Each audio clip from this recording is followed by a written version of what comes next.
दोस्तों, हमारी धरती बहुत ही सुंदर है, लेकिन जब हम किसी से पूछते हैं कि इस धरती को किसने बनाया, हम लोगों को किसने बनाया, तो हमें जवाब मिलता है, बेटा ये सब भगवान ने बनाया है। भगवान बहुत ही शक्तिशाली है और जब हम कोई गलती करते हैं भगवान उसकी सजा भी हमें देते हैं। भगवान का नाम हम बचपन से ही सुनते आ रहे हैं, लेकिन हमने कभी भगवान को नहीं देखा। हमसे कहा जाता है कि भगवान तो एक है, फिर हमारे घर में इतने सारे भगवान की फोटो क्यों लगाई जाती है? बरगद, पीपल, नीम और नदियों तक की भी पूजा की जाती है। तो क्या ये भी भगवान है? और भगवान एक है तो उन्हें अलग अलग देवी देवताओं के नाम से क्यों पुकारा जाता है? आपने देखा ही होगा, अलग अलग धर्म के लोग अलग अलग भगवान को मानते हैं। क्या आपके मन में भी कभी ये ख्याल आया कि क्या इतने सारे भगवान होते हैं? भाई हमारे मन में तो आया है।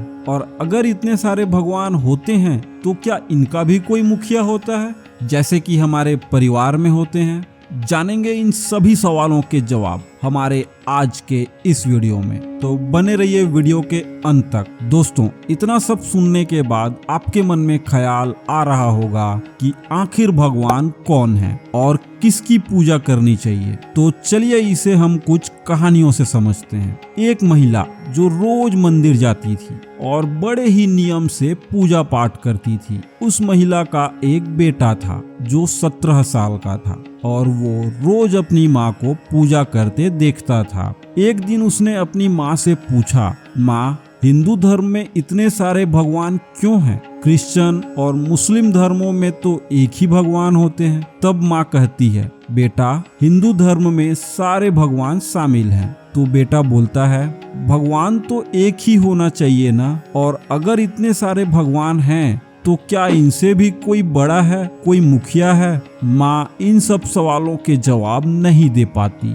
इसके बाद माँ जब भी अपने बेटे को अपने साथ मंदिर जाने के लिए कहती है तो वो मना कर देता, क्योंकि उस बच्चे को समझ में नहीं आ रहा था कि मैं किस भगवान की पूजा करूं। उसे लगता कि मैं मंदिर जाकर अपना समय बर्बाद कर दूंगा और अपनी माँ से कहता, माँ इससे अच्छा तो मैं चर्च चला जाता, कम से कम मुझे वहाँ एक भगवान तो मिलेंगे। माँ अपने बेटे के इन बातों को सुनकर बहुत दुखी हो जाती।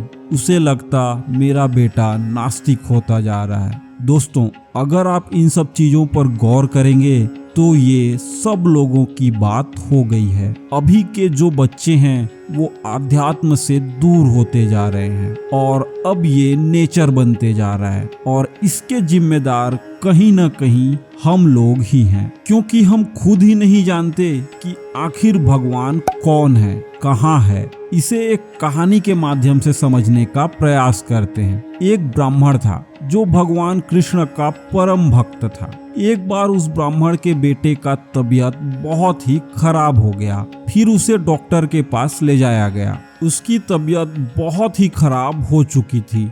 डॉक्टर ने कहा, इसे अब भगवान ही बचा सकते हैं, मैं इसमें कुछ नहीं कर सकता।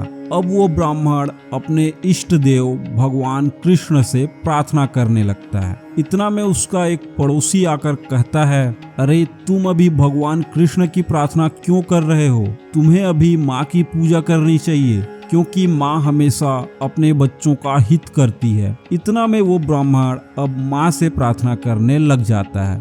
2 दिन ऐसे ही बीत जाते हैं। तभी उसका तीसरा पड़ोसी आके बोलता है, ये तुम क्या कर रहे हो?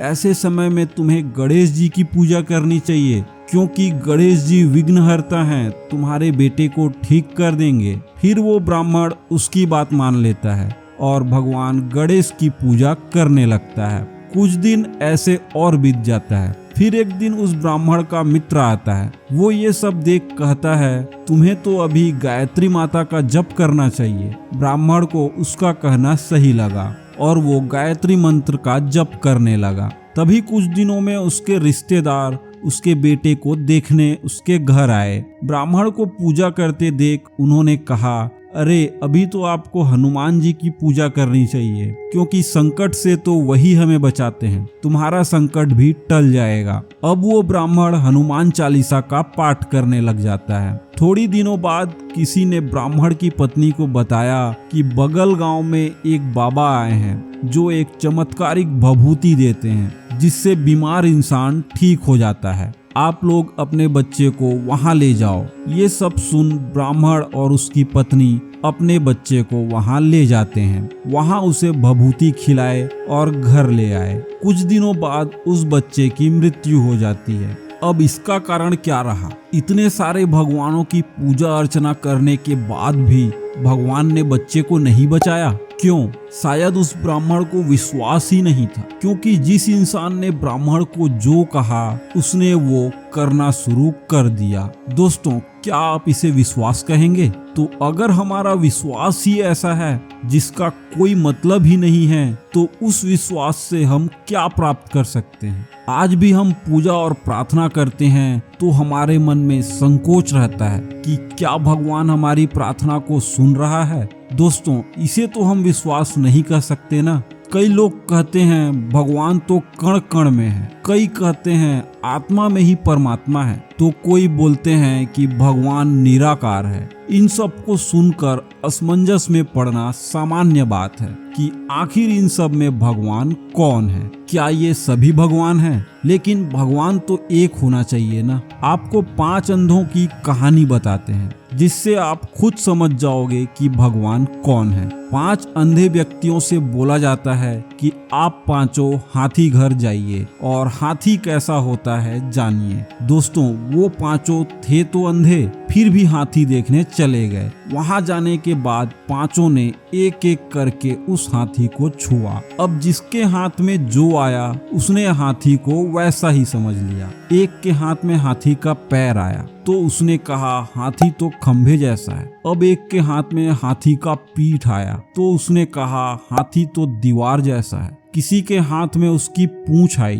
तो उसने कहा हाथी तो रस्सी जैसा है। अब दूसरे के हाथ में सूंड आया तो उसने कहा हाथी तो सांप जैसा है। एक के हाथ में कान आया तो उसने कहा हाथी तो पंखे जैसा है। दोस्तों, क्या ये सब सही हैं? अब उन सभी पांचों से कहा जाता है आप लोग उस 6वें अंधे व्यक्ति को जाकर बताइए कि हाथी कैसा होता है। अब पांचों अंधे व्यक्ति एक एक कर अपना अनुभव बताते हैं। पहला अंधा व्यक्ति कहता है भाई हाथी एक ऐसा प्राणी है जो खंभे जैसा लंबा है। दूसरा बोलता है हाथी तो दीवार जैसा है। तीसरा बोलता है अरे हाथी रस्सी जैसा है। तो चौथा कहता है हाथी एक सांप जैसा है। इस पर 5वां व्यक्ति बोलता है हाथी एक पंखे जैसा है। दोस्तों, अब इन पांचों अंधों की बात सुनकर 6वां अंधा व्यक्ति क्या सोचेगा कि आखिर हाथी कैसा है, क्योंकि सभी ने उसे अलग अलग बातें कही हैं। फिर भी वह उस पर भरोसा कर लेता है। अब वो 6वां अंधा व्यक्ति 7वें अंधे व्यक्ति को बताता है कि देखो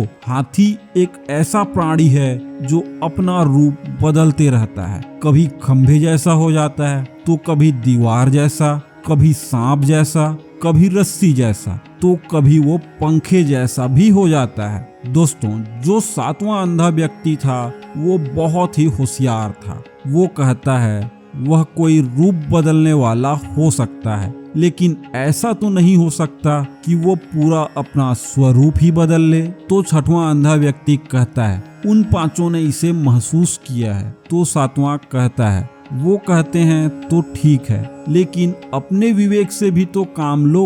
उन लोगों को शायद भ्रम हुआ होगा। तो दोस्तों, हमारी कंडीशन भी कहीं इन्हीं अंधों के जैसे तो नहीं हो गई, क्योंकि हमारे सभी ऋषि मुनियों ने अपने अपने अनुभव के अनुसार ईश्वर की पूजा आराधना की और ईश्वर के बारे में जाना। किसी ने इस प्रकृति में कुछ पाया तो कहा प्रकृति में भगवान है, तो किसी ने कोई आत्मा से कुछ प्राप्त किया तो उन्होंने कहा आत्मा में परमात्मा है। किसी ने कण कण में कुछ अनुभव किया तो वे बोले कि कण कण में भगवान है। तो दोस्तों, भगवान कोई जानने की चीज नहीं, उसे समझने की जरूरत है। भगवान कौन है आप भी विचार कीजिए, क्योंकि भगवान उसे कहते हैं जिसे सभी धर्म वाले एक माने। जब भी हमारे साथ कुछ बुरा होता है तो हम सब भगवान को ही जिम्मेदार मानते हैं, पर जब हमारे साथ सब सही चल रहा होता है तो उन्हें कोई याद तक नहीं करते।